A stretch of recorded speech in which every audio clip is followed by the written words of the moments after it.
Should whiteness exist? The concept of whiteness is a complex and contentious issue that often gets debated within the fields of critical race theory, sociology, and cultural studies. Whether or not it should exist depends largely on how one understands its purpose and implications.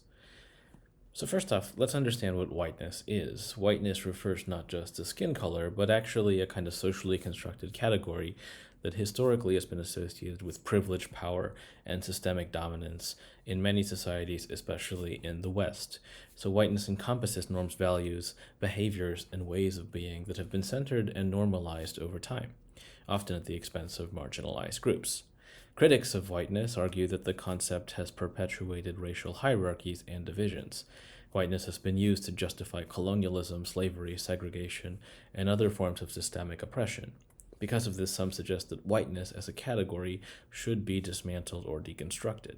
They argue that doing so would help to address racial inequalities and create a better society. Advocates for examining the concept of whiteness believe that understanding how it operates can help to challenge and change systems of privilege and power. By making whiteness visible, something that has often been rendered invisible or normal, scholars and activists aim to disrupt its power and create pathways for more equitable structures. Some argue that if we aim for a society where race is no longer a determining factor in one's life chances, then the concept of whiteness should not exist. This perspective is grounded in the idea that the abolition of race-based categories, including whiteness, would lead to a more egalitarian society. Others counter that erasing the concept of whiteness without addressing the underlying structures that give it power could allow these structures to persist unchallenged.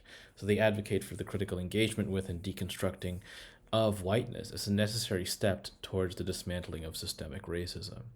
The debate often revolves around whether whiteness can or should be reconceptualized in a way that removes its association with privilege and dominance, or if it should be completely eradicated as a social construct. Again, this is not about eliminating or anything people who are of white descent or who identify as white. This is actually about a discussion concerning identity, historical accountability, and the future of race relations.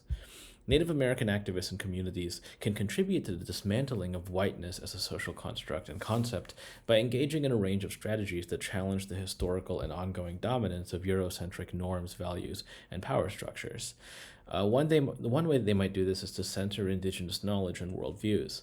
By prioritizing the preservation and revitalization of Indigenous languages, traditions, and practices, Native communities can resist the erasure that whiteness has historically imposed. These efforts help to challenge the dominance of Western ways of knowing and of being.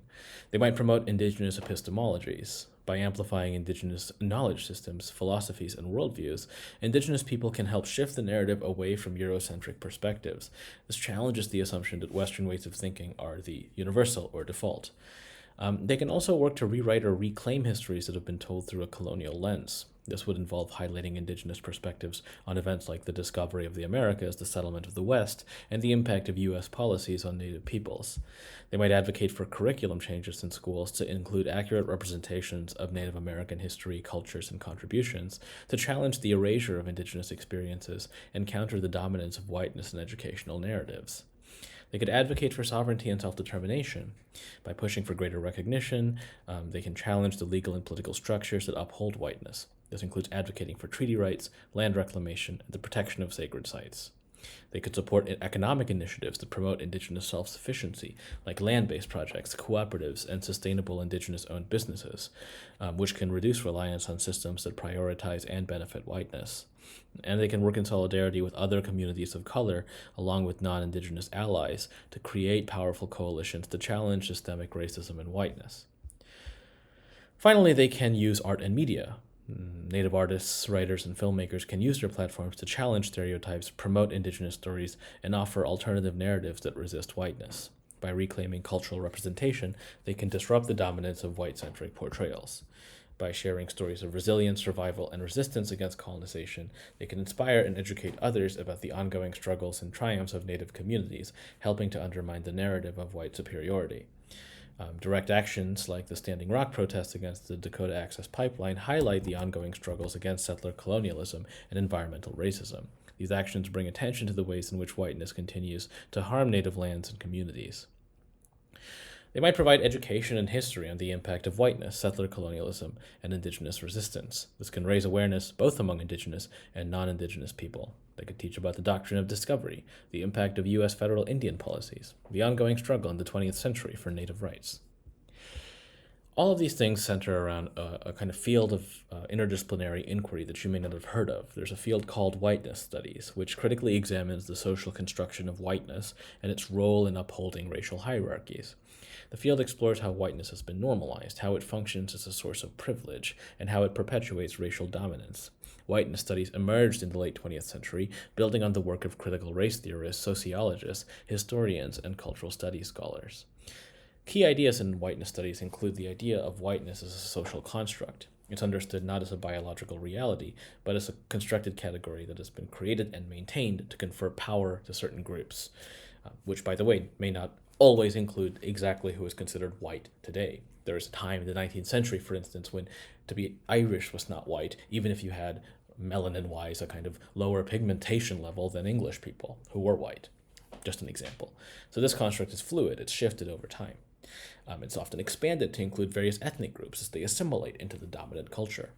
Whiteness is also often seen as a kind of default, invisible, normal way of being, thus marginalizing people of color, again, another fluid category. The invisibility of whiteness allows its privileges to go unexamined by those who benefit from them, perpetuating racial inequalities. The concept of white privilege, that sort of often mocked or parodied phrase, refers to the unearned advantages and benefits that people categorized as white receive in society. These privileges can manifest in various ways, like access to education, healthcare, housing, and employment, and in the presumption of innocence and safety in interacting with law enforcement. Whiteness is deeply intertwined with power structures functioning to maintain the dominance of white people in social, economic, and political institutions.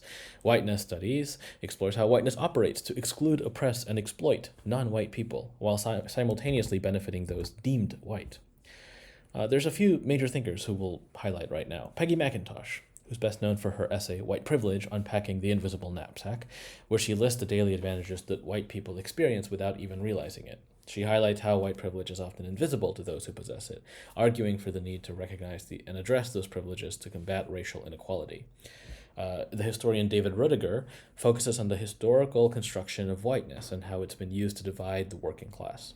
In his book, The Wages of Whiteness, he examines how white workers in the 19th century gained psychological and social benefits from their whiteness, even if they were economically disadvantaged. So Roediger's work emphasizes how whiteness has been a tool of social control. Noel Ignatiev was a historian and activist known for his book, How the Irish Became White. He explores how Irish immigrants in the U.S. who were initially marginalized gradually became part of the white race by distancing themselves from Black Americans. Ignatiev was a co-founder of the journal Race Trader, which promoted the idea of abolishing the white race as a social and political identity.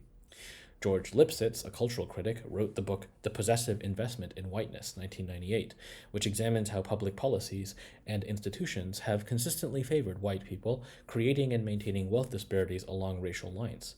He argues that the financial and social benefits associated with whiteness are systematically reinforced through laws, housing, education, and other societal structures.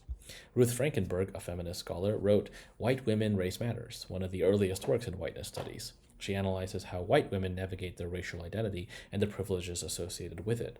She emphasizes the intersections of race and gender and class in shaping experience and argues that whiteness is a dynamic and relational identity. Ultimately, whiteness studies is not about uplifting, but rather about dismantling the power structures that have been built around the concept of whiteness. By critically examining how it operates, scholars aim to challenge the norms and systems that perpetuate racial inequalities and work towards a better society.